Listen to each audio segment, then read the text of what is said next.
Betty Lewis and Paul Safer, thank you very much for the beautiful introduction for their service today on this wonderful summer day. Good morning. I'm Jim Black, and I'm the service leader today. And as people shuffle on, and just take a moment to make sure your cell phones are turned off. Be great. You know, it's our practice to invite visitors and people who haven't been here for a while, if they'd like to stand, if they feel comfortable, introduce themselves, and just maybe say where they're from.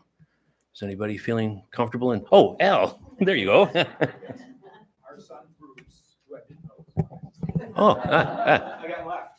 yeah. From a different family, our grandchildren Netta and Maya. Oh, welcome.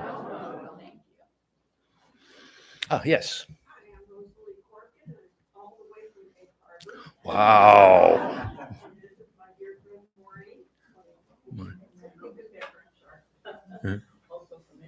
Oh, wow. Oh, all the way up. Maybe thank you very much for coming. Welcome.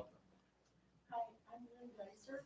I'm from Chestertown, Maryland, which is on the Eastern Shore. And we have a New Year fellowship that's very small, but we're very strong Yes, sir. in the Eastern Shore of Maryland. So welcome.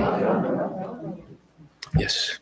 Hi, I'm Ann Berkeley, and I'm from Evanston, Illinois. I've attended here off and on throughout the years, and it's really good to be back. Welcome. Welcome. Okay, very good. Today's speaker is Reverend Barbara Sanya, and I'm honored to be your service leader. Reverend Sanya, many know as Barb in our community. She served as rector of the St. Louis Episcopal Church in Sister Bay from 2004 to 2021. Barb is a native of Rhinelander and earned her law degree from the University of Wisconsin. She practiced law for several years and then set off for the divinity school at Perkins School of Divinity in Dallas, Texas, which really impresses me that she made a change from one big career to another, which I admire the courage and the integrity. And she earned her master's in divinity, and she was ordained an Episcopal priest in 1999. She's been active in Door County community, involving herself in efforts of justice and equality, and I look forward to Barb's message. And after the service, there'll be about 15 minutes after the service, we'll have a talk back. We'll ring chimes and we'll gather in this side, and we can talk to Barb more about her message. So, on the back of the order of service, there's announcements. And if anybody has any additional announcements or additions to that exist there, Terry will bring the mic around and, oh, this is gonna be easy. Oh, we got one.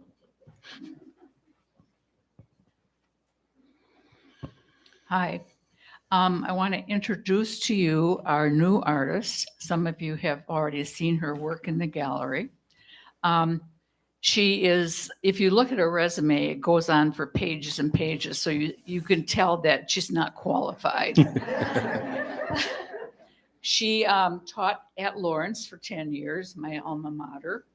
And then she went to Madison and spent 18 years there as the director of the Women's Gender and Studies Consortium. That's a mouthful. She also teaches at Bjorklund twice during the summer, and she's been doing that for 26 years. Generally, it's watercolor, which is her primary media. It's difficult to imagine if you look at the pieces that they're actually watercolor, because I think that's a really difficult medium. So what I should also do is tell you that she has a brief quote on her website about this particular series. She says, "Our stories, myths, and tales teach us what is expected of us. I am fascinated by how our myths and stories teach us how we are, and who we are, and how we are supposed to act and interact. I seek to understand the old myths and find the new ones as we create new social patterns to live by." And do you want to say a few things? Hi. Usually the hardest thing is my pronunciation of my name. It's usually a long pause after Helen. It's Helen Clevesaddle. And I invite you to come in after the talk back and talk to me about my art in the other room. I'll just say that the work is really a mini retrospective. The oldest work in the show is over 30 years old. And it represents a time in my art making when I was trying to figure out how to align my art making with my belief systems. My belief system, which very much parallels the principles and beliefs that are outlined in your program for new people. So that's all I'll say now, except if you're I know it's busy, and if you're unable to come and look at my art and you're trying to figure out, and talk to me later, if you're trying to figure out, why am I painting self-portraits as Medusa? You can look in the little book I have there, and there's a picture of each piece and a little explanation underneath it. It may not answer all your questions, but it'll answer some. Very good. Thank you very much.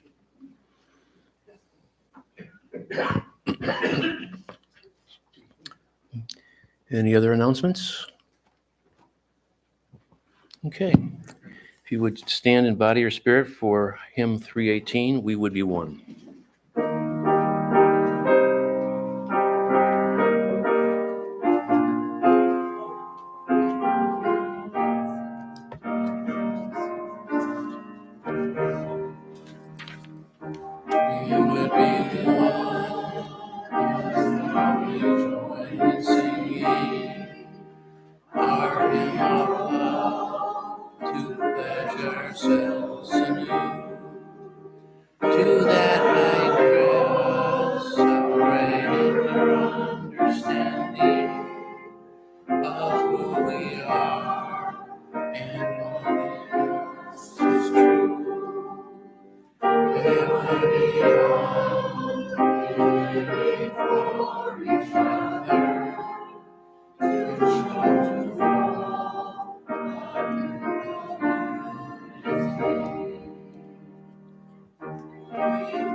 Please be seated for the chalice lighting.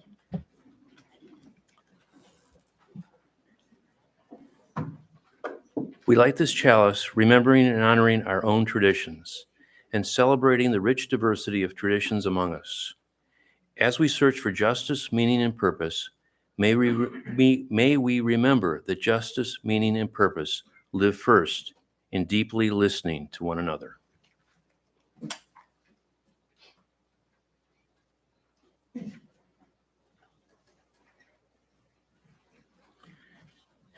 And if we could stand for the unison affirmation and doxology.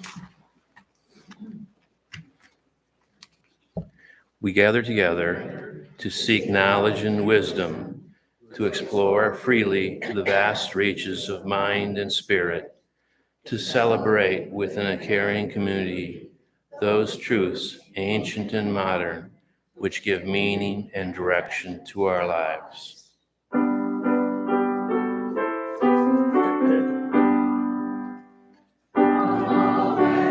Below the skies, let songs of hope and faith arise.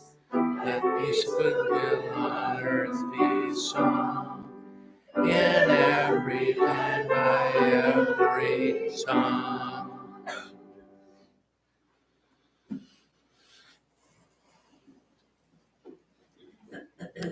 Now, this is the time in our service that we take an opportunity to just share a joy we may have or concern. And if you are sharing something about somebody else, please make sure that you have permission, because this is being live streamed and will be on the internet. So, and Terry will bring the mic around for any joys or concerns.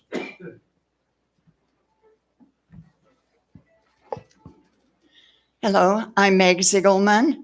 By now, I hope that all of you have been able to see or drive by the anti-gun violence display that we have on Highway 42, just south of Sister Bay.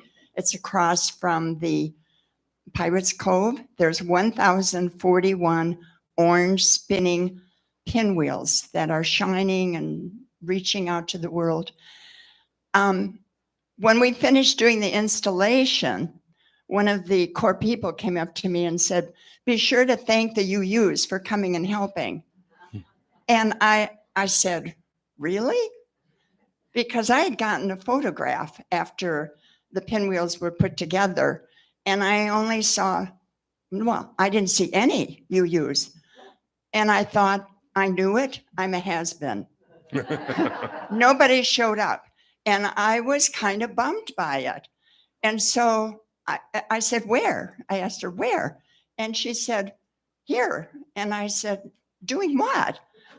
and she said, putting all the pinwheels together.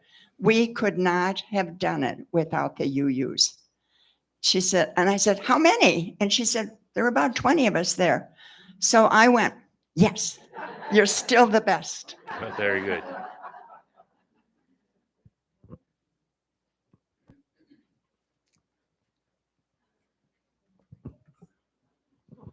I have a joy that I had planned to share even before I knew that Betty and Paul were going to be here.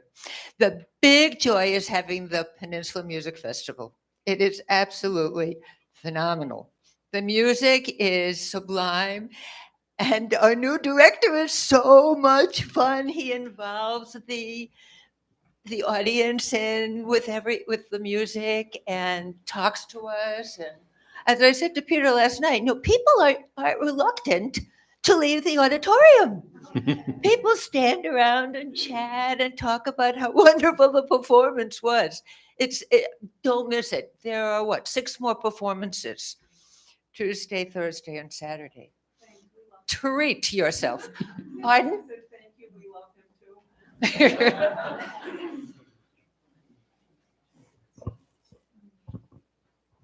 Yeah, hi, excuse me, I'm Hank Wolst. Buttons couldn't be here today. She's fine. She's pursuing some art stuff. But the last 2 weeks, we had the good fortune of having both kids, one from New York City and the other one from Madison, visit with our grandkids. 2 girls, 5 and 6, 2 boys, 14 and 17. It was a great joy to have them join us. It was an equally great joy to watch them go. Yeah, been there.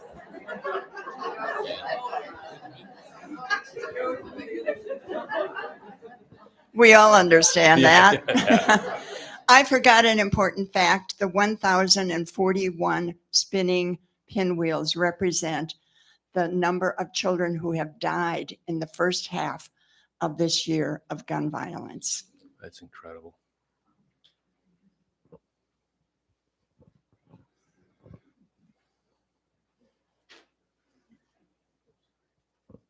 Good morning, I'm Dick Smythe.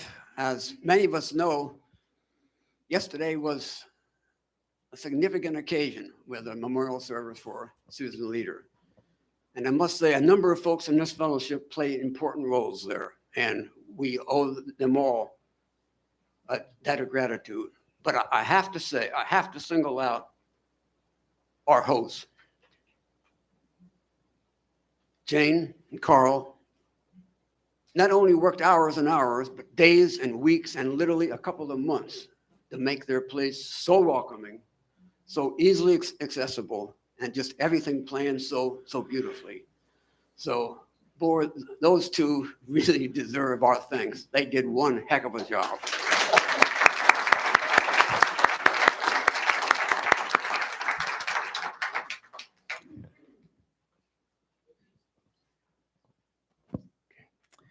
All right, now it's time for the offertory. Please give generously. You can give today or online. Thank you.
Thank you again.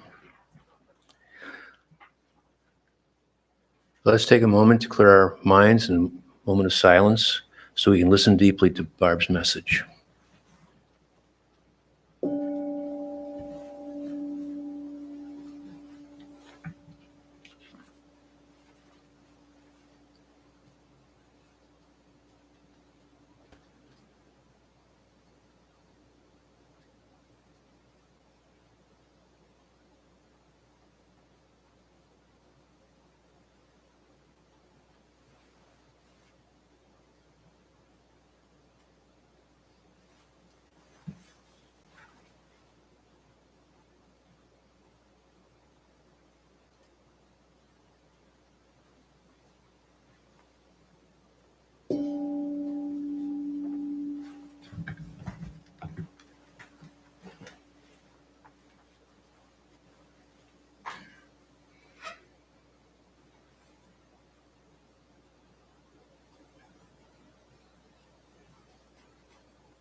Jim and I were talking before the service about the fact that there's always a little glitch.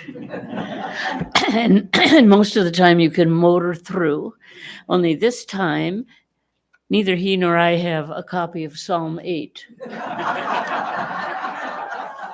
My mistake.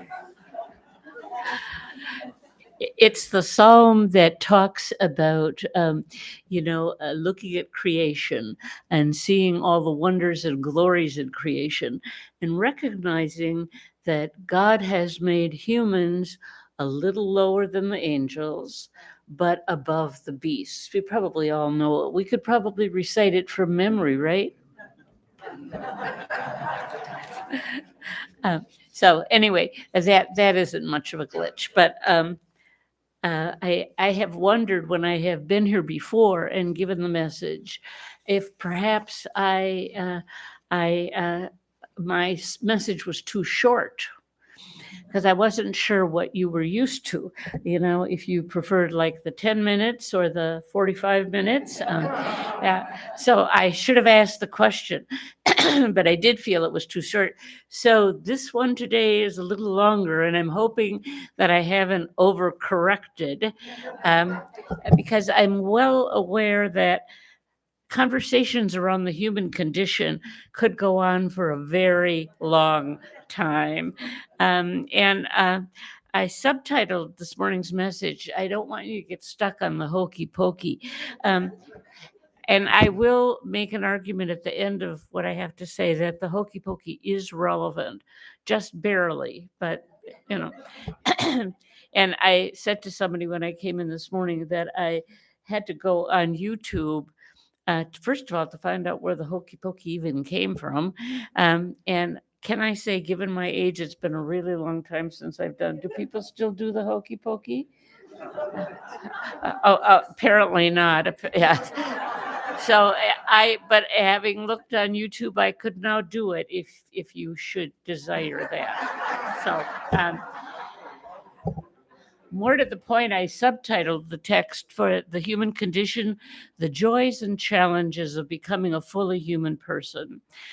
So because there's a lot there, let me sort of tell you where I'm going with this. I'd like to look at the capacities that we have, first of all, for goodness, like awe and wonder and wisdom and compassion, but also those things that pull us in the other direction, things like fear, or groupishness, where we just want to be in our own little group, or distrust of others that are different from us, or resentment, or just plain selfishness. So to begin, another way of saying fully human is to say a person who is fully human is someone who is thriving, someone who is flourishing. in the Christian tradition, Saint Irenaeus from the year 300 or whenever is quoted as saying, "The glory of God is a person who is fully alive." So what are we talking about here? So my text says that Jim just read Psalm 8.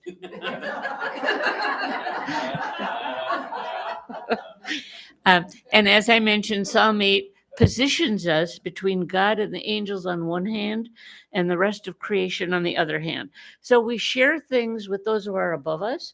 We share love, compassion, the ability to choose. And those below us, we share material bodies, and we share the fact that we are finite.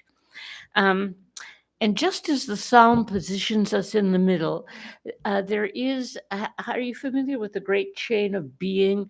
Apparently it started with Plato, but it was very prominent in the Middle Ages. And, in fact, I have my picture is with Psalm 8.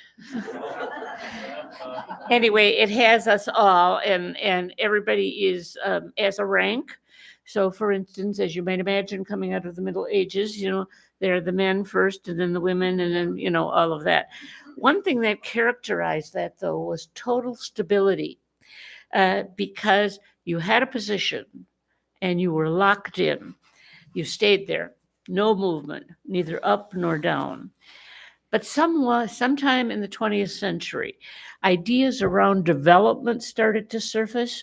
So Piaget theorized about humans' cognitive development, and then Erickson looked at it from the ego perspective, and Kohlberg looked at it through a moral lens. And most recently, right now, Ken Wilber is writing about development from a spiritual point of view. So we could probably spend all of our time this morning looking at any one of those. But I've just kind of collapsed it all and just talk about a couple of people. So the first one is Scott Peck. Some of you may know his book, The Road Less Traveled. So when I was living in Eagle River, which is where I was when I was practicing law, a friend of mine who was a dentist told several of us that Scott Peck was going to be at the dental convention in Minneapolis. And wouldn't we all love to go? And I remember thinking, what an odd venue.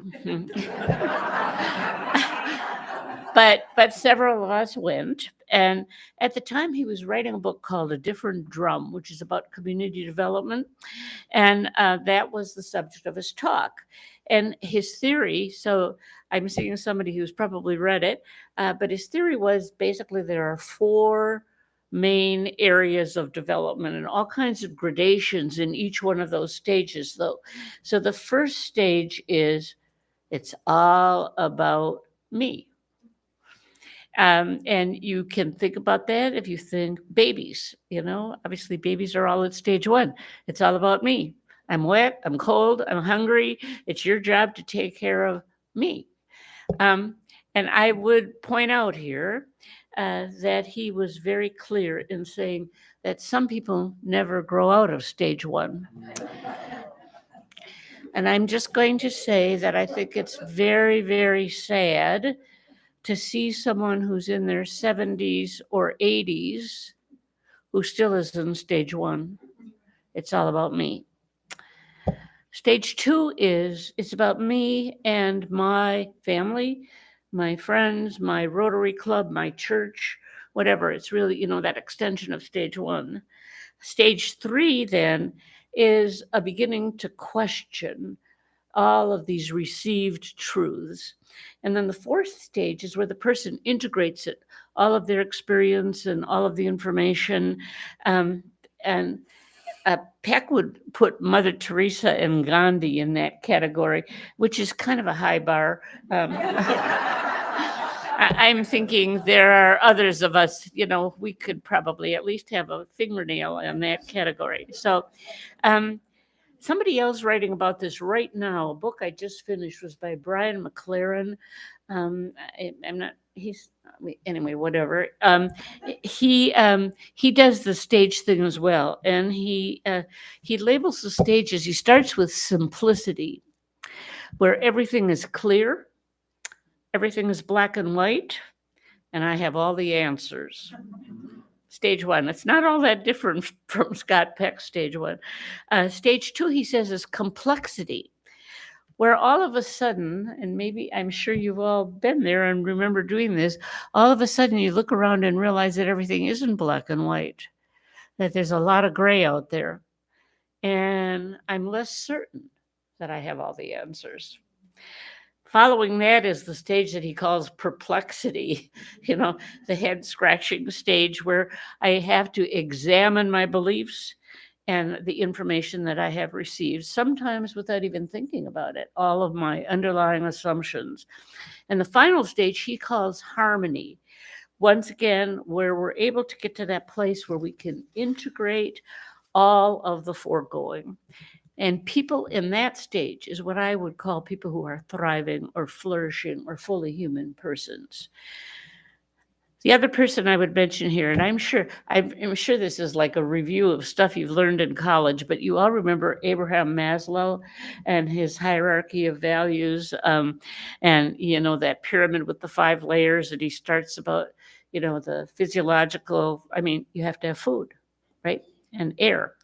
And then the second layer is about safety and security. And the third is about having, the love and belonging, and then esteem and self-esteem and the respect of others. And the final layer he calls self-actualization. And I always think of, is it the Marines who have that billboard that says, be all that you can be? Yeah. So, I mean, whenever I see that billboard, I think of Maslow.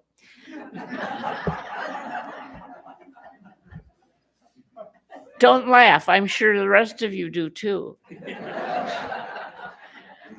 But then I think there should be another stage, a stage of self-transcendence, where it's finally you get yourself out of the middle and are able to think about others and have this holistic picture.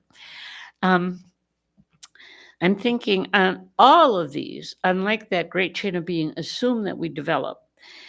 But it's not guaranteed. So movement from one stage to the other happens because of education or because of mentoring, or somebody issues a challenge, or sometimes a realization that your life, the way you're living it right now, just isn't working. You can choose to move. So that's a word that I'd like to dwell on for a moment, is choice. You remember Jean Paul Sartre and the existentialists, and it's all about the choices that we make, but equally important, the need to accept responsibility for the choices that we have made.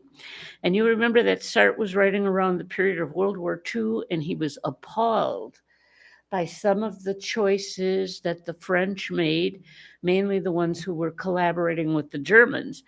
And his philosophy is really hard-hitting. He basically said, you chose it, no excuses. That's it. You need to take responsibility.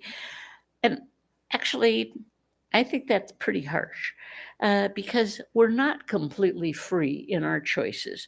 We're born into a context. We have a certain family, we have a certain native intelligence, native talents, is a given environment. So we have potential and we have choice, but there are also limitations. And I'm going to use the word temptations. There are some temptations. And I think one of those temptations is to refuse to accept that we are finite creatures. And we want to have a godlike existence, getting rid of all the human restraints. And I think here about the biblical story of Adam and Eve. I don't think you have to read that literally. In fact, you shouldn't read it literally to recognize that is a story about how human beings operate. Okay, so they were fine in the garden, right? But once they were told, can't you just see a 4-year-old here? Once they were told that they couldn't have something, in this case, the fruit from that tree, that's what they wanted. It's sort of like at Christmas when you say you could go in any room in the house except this closet. Yeah, right? And when you look, they're all standing in front of the closet. So So when they knew there was something they couldn't have, that was what they wanted. And when they were told, then read the text. It's interesting. When they were told that it was being deliberately withheld from them, they wanted it even more. And then, you know, the one thing I love about the story is I think I would have fallen for this myself when they said, you know, you could have all the knowledge and stuff, but the kickoff or the tip off is the talking snake. Yeah. So, I mean, if that's when you know you're, yeah. But anyway, but then when the snake told them that they would be gods themselves, there was no stopping them. Hey, what a deal. So that desire to deny the fact that we are finite. But there's also the temptation to go the other way. While Sartre is talking about the need to accept responsibility, the temptation, well, I guess maybe it's the flip side of the same coin, the temptation for irresponsibility. So one of my favorite books is The Brother Karamazov by Dostoevsky. And if you've read it, you'd know that in the middle, there's just this little novella in which he tells one brother's telling the story to the other. And it's a story, if you've all heard this, bear with me, but it's a story about Jesus coming back to earth during the Inquisition. And he makes the mistake of raising somebody from the dead. And the people there, the person who really recognizes him is the Grand Inquisitor. And so he has Jesus arrested and put in jail. And that night he comes to the jail and they have this long conversation. And he tells Jesus, people do not want choice and they don't want freedom because they don't want any of the responsibility. And he says in this line, they will rush to lay their freedoms down at the feet of the first person who offers to relieve them of that burden. That is stunning enough, I think. But I was in a class that was reading this, and in the class discussion following the lecture, the professor asked people who they thought loved the people more, Jesus or the Grand Inquisitor. And I was even more stunned when the majority of the class said it was the Grand Inquisitor who took away the burden of their freedom. Okay, yeah.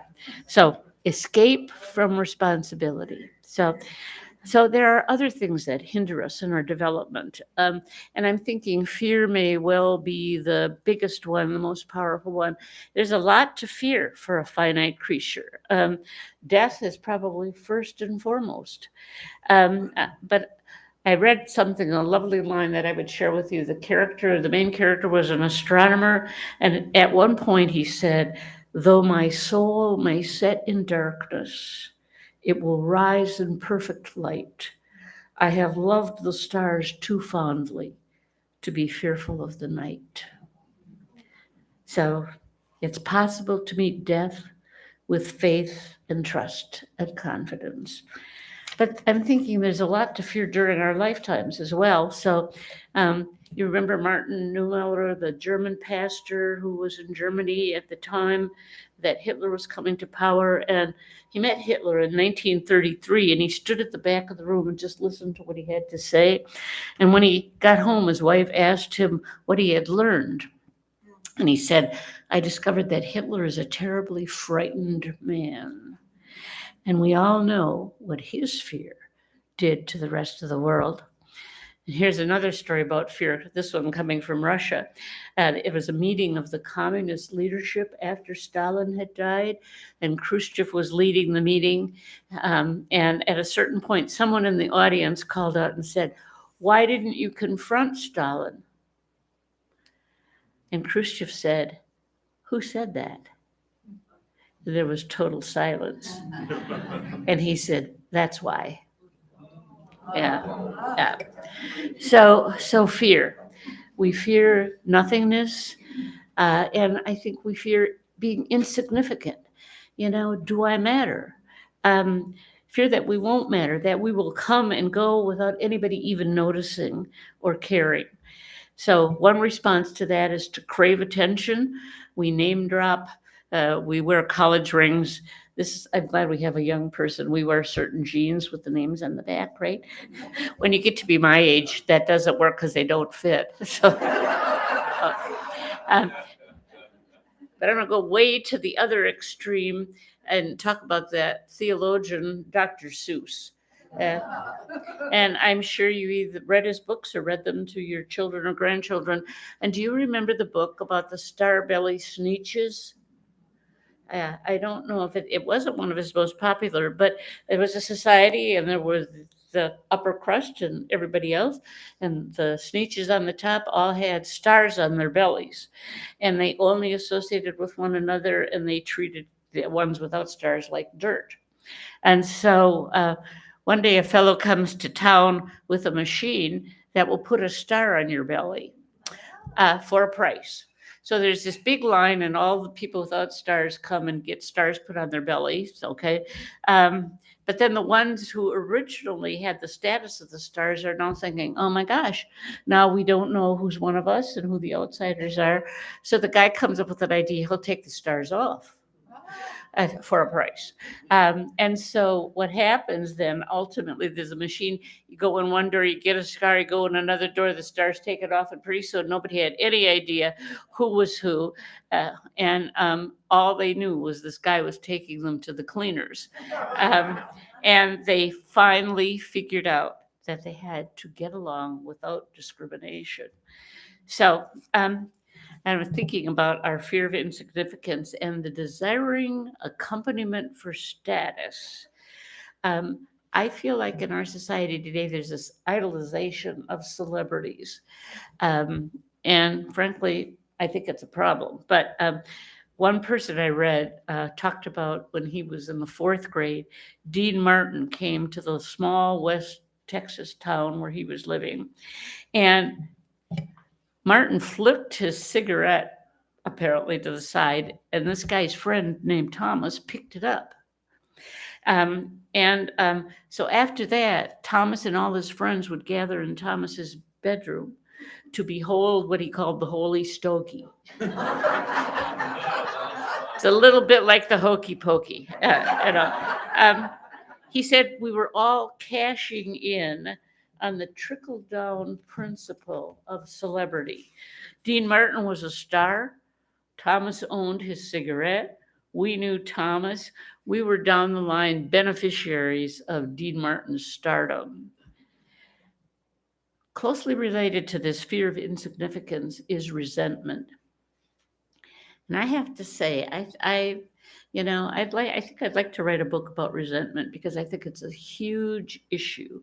I resent what you have when I don't have the same.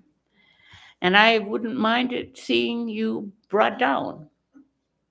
And when I was practicing law in Eagle River, there was an Indian reservation not too far away. And so I did some work there. And I remember talking to the tribal judge. And at that time, there was a lot of tension within the Native community that was there. And he said, it's like, have you heard the story about a bucket that has crabs in? And all the crabs are trying to get out. And when anyone gets to the top, the rest all pile on and pull them back down into the bucket. There's another book called Dying of Whiteness. And the author made the point that cultural and racial resentments can be stronger than self-preservation. And he tells the story of a 41-year-old Tennessee man who's dying of liver disease, but he will not support Obamacare. He said, I'd rather die. I don't want my tax dollars, and it should be noted he wasn't working, so he wasn't paying any taxes. I don't want my tax dollars to go to Mexicans and welfare queens. I'd rather die than have some of my money go to someone like that. So maybe that's the final question. What kind of a society do we need to construct so that human flourishing is a possibility for everyone? We're so polarized now, so distrustful of the other. It seems impossible almost to construct that kind of society.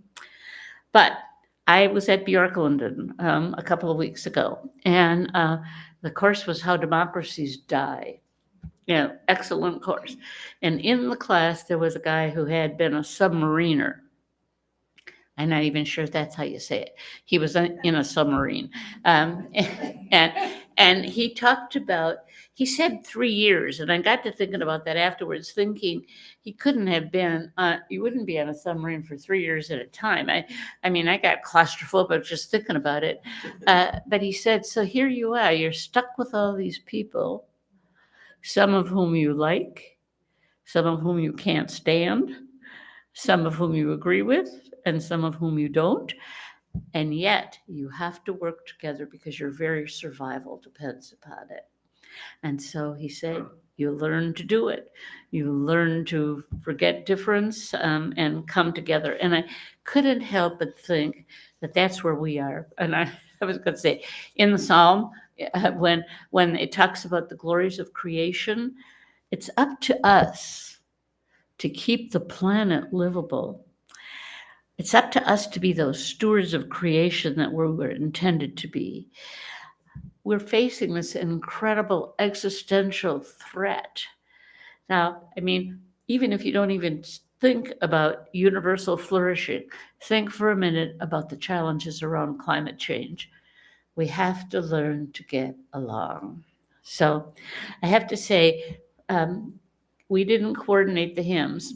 Carol, right, picked them, and I'm thinking they were perfect. So we will be one in living for each other to build new community, and just as long as I have breath, we'll be singing later.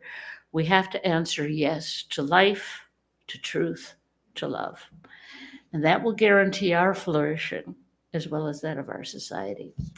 So I want to just say before I close a word about the hokey pokey. Somebody said something about at Culver's.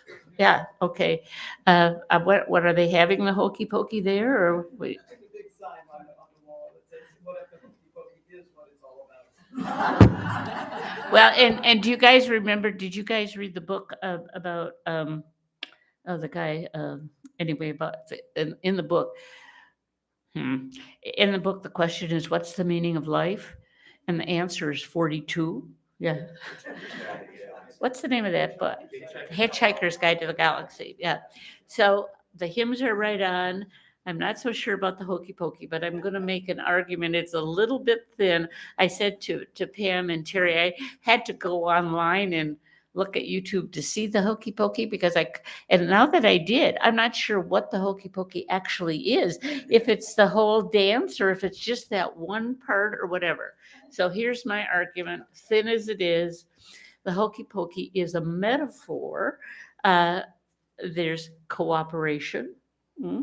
So you're not walking all over each other. There's unity of purpose. And there's also fun. Which I think is essential. So maybe it works, at least a little. Thank you.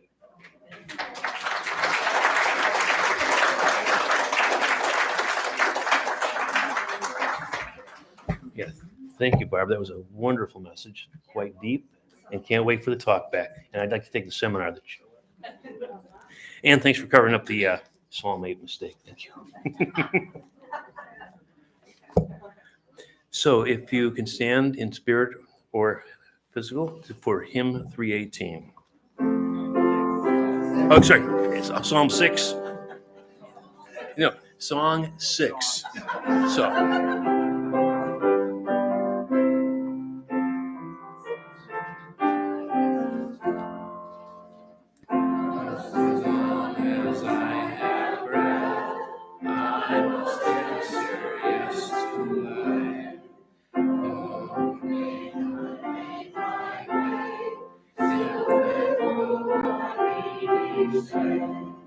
If they ask for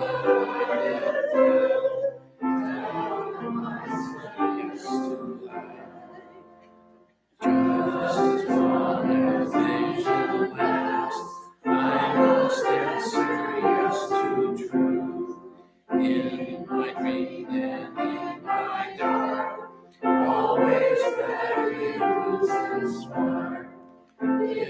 ask what I did well, how I say to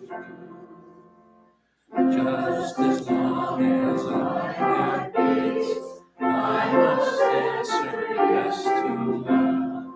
If it's true, still I cannot love in you. If they ask what I did best, now I must say yes to love. So in about 15 minutes, the chimes will ring for talk back. Closing words. Go forth in simplicity. Find and walk the path that leads to compassion and wisdom, that leads to happiness, peace, and ease. Welcome the stranger and open your hearts to a world in need of healing. Be courageous before the forces of hate and hold and embody a vision of the common good that serves the needs of all people.